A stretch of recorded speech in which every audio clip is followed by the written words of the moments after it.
Well, I was introduced to Myron Martin a little over 26 years ago, and it was when I was asked to become chairman of the board of what was not known as the Smith Center then. It was just a project, and there are very few people, probably nobody in the country, in the industry that has done what he has done, being involved from the very beginning in the initial planning phase, all the way to the design, the construction, and then the operational phase and the fundraising phase along the way. Don Snyder and I had a pact, and that was, unlike some nonprofits, the Smith Center was going to be run like a business. And I will tell you, while we were working on the fundamentals, we were also dreaming really, really big.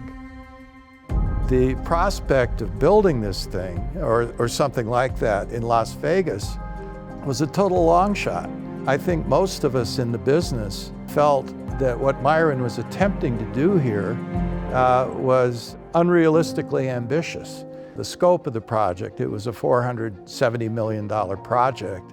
Well, one of the things that Myron and I both heard, I used the phrase, "there's no way in hell," because I heard so many times, there's no way in hell you're going to get this project done, or variations on those words. But there were a lot of skeptics in the early days. To go from those grandiose delusions to a full realization of a dream is really an amazing story. And it's Myron's legacy now. I was in and out of this building from the day that it was just dirt to times when we started digging the piers down into the ground and even pouring the concrete to create the grand staircase. But I'll tell you something, the reality of the Smith Center was better than any dream I ever had. And it's because the community was ready for a world-class performing arts center. The Smith Center was here for people who live in Las Vegas.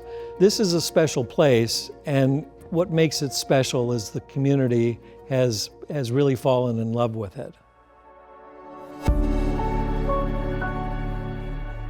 Yeah, I will never forget my 4th grade field trip. Seriously, never forget that day. This was the big field trip of elementary school. We were told to be on our best behavior and to wear our best clothes. And we pulled up to this majestic building, and I knew we'd gone someplace special. Jones Hall, this really great performing arts venue. But then, as it happens, our group was walked through the grand lobby, a beautiful lobby, and into the orchestra seats. There I was, sitting 8th row center in chairs covered in mohair fabric. Now, what does a 4th grader know about mohair? Nothing. But to this day, I remember what it felt like on the palms of my hands. About that time, the house lights went down and the curtain went up, and I got goosebumps. It's why I do what I do today, was because of that experience in the 4th grade. And by the way, the Smith Center seats are covered in mohair. There are a number of things that happen in life that you can't explain. My dad, who was not a musician, he was a petroleum geologist, and at the time, the big thing was the Hammond organ. And one day he bought one, and he started playing, and before you know it, I started playing, and I really loved it. And by the 7th grade, I won the citywide talent show playing the Hammond organ, and won a few of those kinds of things after that. But it was a part of who I was. You know, my punchline in life is that I played for 2 Major League Baseball teams. I played for the Texas Rangers, and I played for the Atlanta Braves. And people say, well, what did you play? And I say, I played the organ. I know, it's my punchline. But without those experiences in the 4th grade, and if my dad hadn't brought home a Hammond organ for fun, my life and my career would definitely be different today.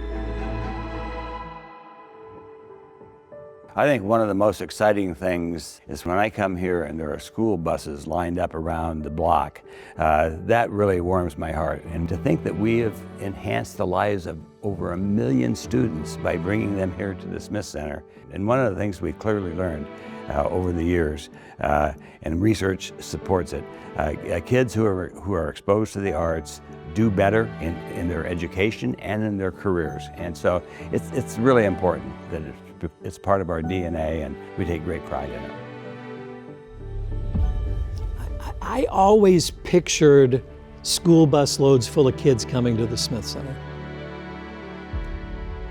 The one I didn't prepare myself for was the day that my daughter, the first year we were open, who happened to be in the 4th grade, came here on a field trip. And I have the photograph showing her getting off of that school bus in front of the Smith Center. That was the full circle moment. There is nothing that I take greater pride in than the Smith Center. And I give so much credit to the fact that it's the partnership, it's the being locked at the hip with Myron Martin that has made that possible. And so it is clearly the #1 thing that I hold out as something that I am most proud of having been part of. The story I'm helping write for the next generation is one that we learn from the arts. It's a story of compassion, it's a story of tolerance, and it's a story of love. That when we open our hearts and when we're inspired by the arts, we can make this a better place to live. For his enduring contributions to our community, Myron Martin has been selected as a 2026 Vegas PBS Stories That Shape Us honoree. Now we want to hear from you. Who is shaping our community? Drop their name in the comments and tell us about their story.